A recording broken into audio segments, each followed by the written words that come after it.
On May 21st, Iran's government said something out loud that quietly changed the entire shape of this war. Its negotiators told the world in plain, unambiguous language that the country's stockpile of highly enriched uranium was not on the table. Not now, not as part of any deal, not under any circumstances, and not subject to further discussion. Within weeks, the United States had a secret plan sitting on the desk of its most senior general, a plan to send American troops into Iran to physically seize that material by force. That plan didn't get canceled. It got paused. Welcome back to Alex on World Affairs. Today we're laying out exactly what was said, exactly how Washington responded, and exactly where this stands right now, using named, verifiable reporting from multiple independent outlets, not the exaggerated version circulating across social media. By the end of this, you'll understand precisely why 970 pounds of material sitting in an unknown location has become the single hardest problem in this entire war. Harder, in some ways, than any battlefield question either side is currently facing. Let's start with the declaration itself, because the wording matters far more than the headline version of it. Iran's foreign minister, Abbas Araghchi, told reporters in mid-May, according to reporting citing Iran's own press TV, that Iran and the United States had nearly reached an impasse over what he called the very complicated issue of uranium enrichment, and that the subject simply was not on the agenda for the time being. That same reporting quoted him saying Iran had no intention of reopening the Strait of Hormuz as long as the American blockade on Iranian vessels and ports remained in place, directly tying the uranium question to the broader shipping standoff that had been strangling global oil markets for months. This wasn't a single official freelancing. A separate report from Gulf News, published out of Dubai, quoted Araghchi at a forum in Tehran in front of Agence France Presse correspondents, saying that American military deployments, including a full aircraft carrier strike group, would not intimidate the Islamic Republic. His exact words, as quoted, "Why do we insist on enrichment and refuse to give it up, even if war is imposed on us? Because no one has the right to dictate our behavior." That same report noted that Trump's own lead negotiators, Steve Witkoff and Jared Kushner, had personally visited the flight deck of the USS Abraham Lincoln in the Arabian Sea back in February, a visible signal of the military pressure sitting behind the diplomatic track the entire time.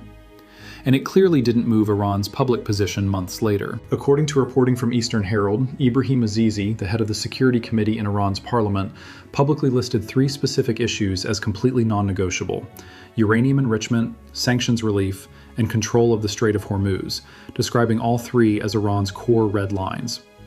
On the American side, Steve Witkoff was just as blunt, insisting in multiple public statements that any final deal had to include Iran halting all uranium enrichment, with 0 exceptions. And this wasn't new. In an earlier round of talks, Witkoff had already told ABC's This Week that the American position was that Iran could not maintain even 1% enrichment capability. Araghchi had responded by calling that demand completely detached from the reality of negotiations, while adding, on the record, that Iran was prepared to show it wasn't pursuing a nuclear weapon, but that unrealistic demands would not be met, no matter how much pressure was applied. Around that same period, Iran's Deputy Foreign Minister Kazem Garibabadi told reporters that uranium enrichment was tied to the national pride of the Iranian people, and that the country had paid dearly for access to this technology. That language, pride, sovereignty, dignity, gets echoed almost word for word by multiple Iranian officials across multiple rounds of talks, stretching back well over a year. Which tells you this red line isn't a new position invented for this crisis. It's deeply entrenched, long-standing, and remarkably resistant to any amount of external pressure.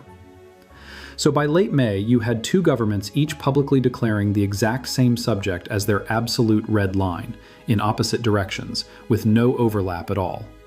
That's not a normal negotiating gap you can split down the middle. That's 2 absolute positions colliding directly. And it explains why the diplomatic track effectively froze right around this point in the war.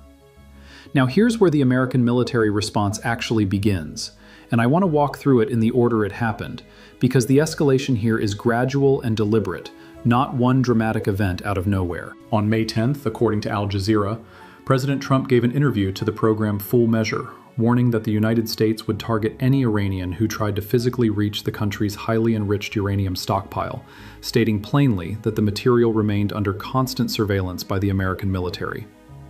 Think about the weight of that. A sitting American president announcing on national television that Iranian personnel approaching their own nation's nuclear material could become a legitimate military target. In that same interview, Trump appeared to downplay the immediate danger of the uranium simply sitting where it was, buried under the rubble of facilities already struck in earlier fighting. That same report noted the economic backdrop. Average U.S. gasoline prices had climbed past $4.50 a gallon, driven largely by supply disruptions tied to Iran's blockade of the Strait of Hormuz, a waterway that normally handles roughly a fifth of the world's seaborne oil trade. Trump justified the conflict bluntly. "We cannot let Iran have a nuclear weapon because they're crazy." And that tells you domestic economic pain from rising fuel prices had become part of the political calculus, sitting right alongside the strategic proliferation concerns. If you're the kind of person who wants the sourced version of a story like this, instead of whatever exaggerated clip is trending today, subscribe and turn on notifications right now. This particular thread, the uranium standoff, is going to keep developing, and I plan to track it every single time something new is independently confirmed. Then, about a month later, the story took a much more serious turn. According to an exclusive CNN report published June 12th, America's top general made a secret, rushed visit to U.S. Central Command headquarters in Florida, specifically to be briefed in person on plans for the U.S. military to send ground troops into Iran to forcibly seize its highly enriched uranium. CNN cited two sources familiar with the matter and described the briefings as so urgent and sensitive that they required an in-person visit rather than a routine remote briefing that could be intercepted or leaked. That underscores how seriously this option was being weighed, at the highest levels of American military and political leadership. Not a low-priority contingency sitting unread in a drawer. This is a genuinely different category of escalation than a warning on television. This is the U.S. military developing a detailed operational plan to physically enter Iran and take the material by force, with the most senior uniformed officer in the entire American military being personally briefed. And according to that same report, Trump ultimately paused the plan rather than authorizing it, though CNN's sourcing made clear the option was not off the table entirely. It remains a live contingency. That same reporting noted the stockpile stood at roughly 970 pounds of uranium enriched to near weapons-grade purity. That's not a token amount in a forgotten storage room. That's a massive stockpile by any proliferation standard, roughly the weight of a small car, consisting of one of the most tightly controlled and dangerous materials that exists anywhere on the planet. Now let's talk about why physically seizing this material is so much harder than it sounds, because this is the part that gets glossed over most in faster coverage. According to CNN, nuclear experts have expressed real skepticism that a U.S. operation could even locate and verify all of the uranium, let alone safely remove it under hostile combat conditions with Iranian forces present. Part of the problem is the physical form. The uranium is believed to remain as uranium hexafluoride, a gas, the same chemical state it was in at the IAEA's last verified inspection in June of last year, before Iran shut out international inspectors entirely following joint U.S.-Israel airstrikes. The Bulletin of the Atomic Scientists laid out just how dangerous handling that material is. According to their published analysis, if a cylinder of uranium hexafluoride were breached during a chaotic seizure, the gas doesn't necessarily explode, but reacting with ordinary water vapor in the air, it can produce a highly toxic chemical contaminant released as a high-velocity jet. A serious hazard to anyone nearby, an American soldier securing the site under fire, or an Iranian civilian simply living in the surrounding area. The Bulletin's analysts called the whole situation a self-induced dilemma for the Trump administration, arguing that if the material isn't properly dealt with, whoever holds power in Iran when this war ends would retain a residual nuclear weapons capability, regardless of who technically wins. And here's a detail that deserves far more attention than it's gotten, because it directly undercuts the idea that bombing alone can solve this. According to a detailed analysis from War on the Rocks, a confidential IAEA report circulated on February 27th confirmed Iran's last verified stockpile stood at 440 kilograms of uranium enriched to 60% purity, sufficient, according to that analysis, for as many as 10 nuclear weapons if further enriched.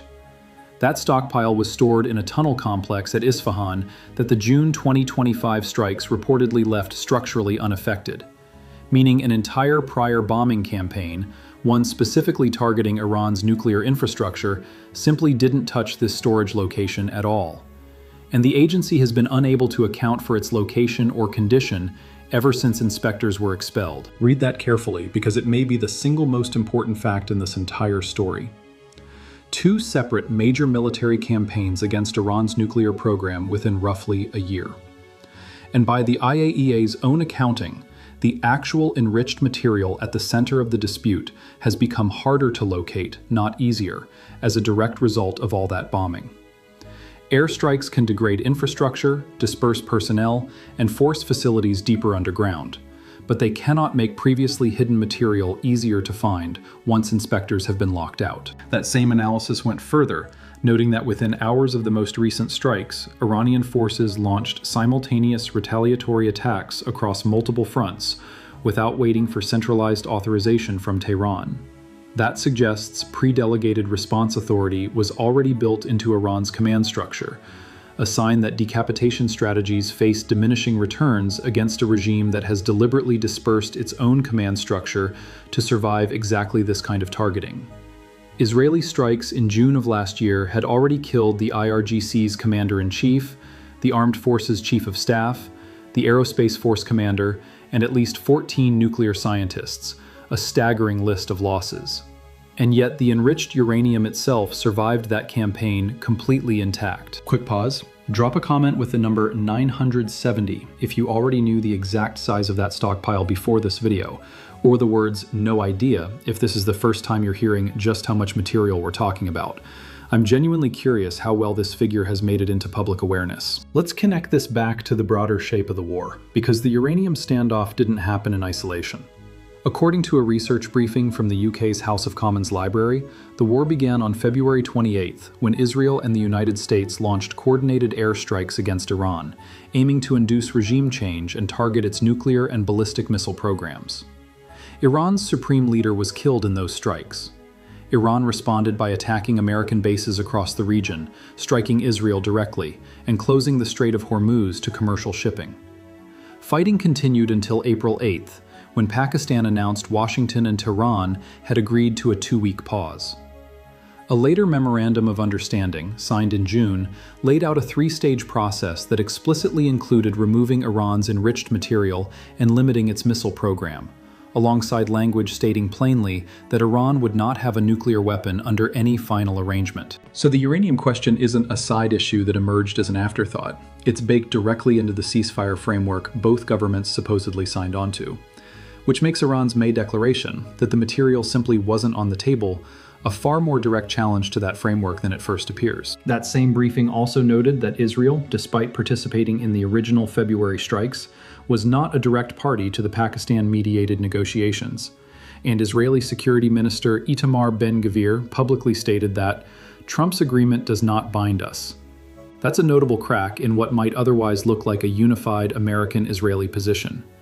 It raises a real possibility that even if Washington and Tehran resolve the uranium question diplomatically, Israel could still act unilaterally against the same stockpile if it judges any agreement insufficient. Which means this isn't a clean 2-party negotiation. It's closer to a 3-way arrangement where one party has already signaled it doesn't consider itself bound by whatever the other two agree to. There's one more structural fact that changes how you should read any single statement out of Tehran. According to the Hormuz Strait Monitor, Iran's Islamic Revolutionary Guard Corps, the force actually controlling day-to-day activity in the strait, including mine-laying, small boat attacks, and ship seizures, answers directly to the supreme leader, not to Iran's elected government. That means the foreign ministry conducting the talks and the military force enforcing Iran's red lines on the ground answer to 2 different chains of command within the same government. That same project noted that Trump's own framing on Truth Social has often preceded, and sometimes contradicted, the actual state of negotiations.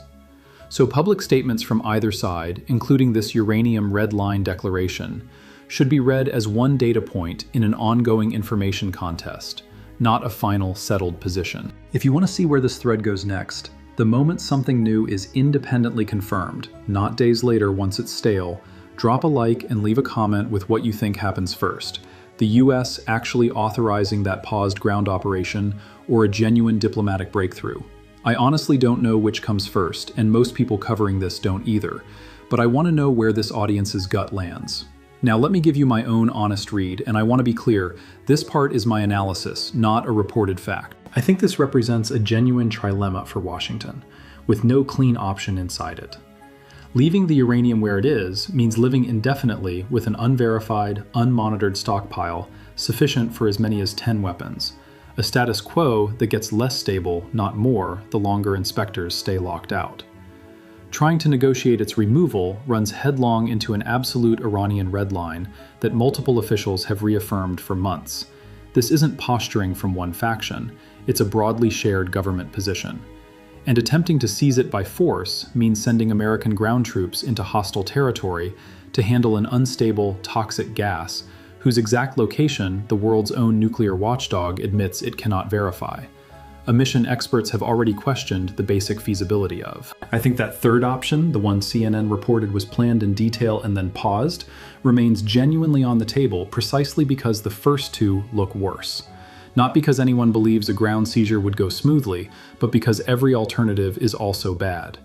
And that tension is exactly why this thread moved from a televised warning in May to a fully staffed, urgently briefed ground operation plan on a 4-star general's desk by June, all within a single month. I'd add one more piece of speculation, again clearly my own reasoning.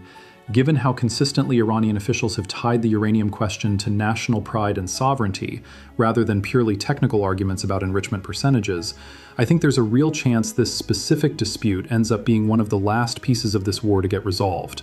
A government that's framed a technical stockpile as a matter of national dignity has backed itself into a position where any visible concession risks being read domestically as capitulation. And identity-linked disputes tend to drag on far longer than their technical complexity alone would suggest. Let me spend a moment on the human stakes, because it's easy to talk through enrichment percentages and tunnel complexes and lose sight of what's actually at risk for real people. If that material were ever mishandled during a seizure attempt, an accident in transport, or deliberate sabotage, the Bulletin's warning about toxic gas release isn't an abstract engineering concern. It's an immediate danger to whoever is nearby. Soldiers and civilians alike, with no meaningful distinction once that gas is released.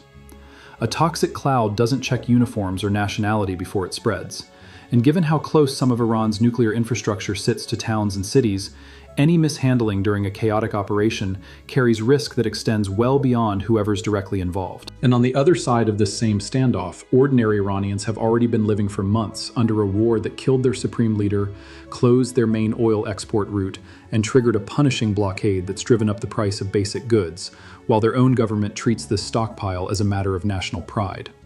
A piece of physical material that most ordinary Iranians will never see or touch has become tied up with questions of national identity significant enough to help keep an entire war grinding on. It's worth sitting with that tension for a second. So here's where things actually stand.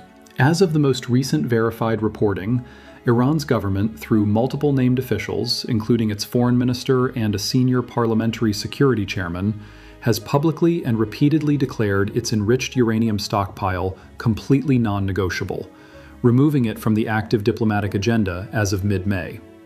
The United States responded first with a public presidential warning that anyone approaching the material would be targeted under constant surveillance, then escalated by June to actively planning and personally briefing its most senior military leadership on a ground operation to seize it by force, a plan Trump paused rather than authorized or canceled. Independent nuclear experts and the Bulletin of the Atomic Scientists have raised serious doubts about whether such an operation could even succeed, given the material's unstable chemical form and its unverified location inside a tunnel complex that survived an entire earlier bombing campaign intact. And underlying all of it, a signed June memorandum explicitly requires removing that same material as part of any lasting resolution, which means this narrow standoff, over roughly 970 pounds of material, sits at the exact center of whether this entire conflict reaches a genuine end or simply grinds on indefinitely. That's a remarkable amount of geopolitical weight resting on a single physical stockpile.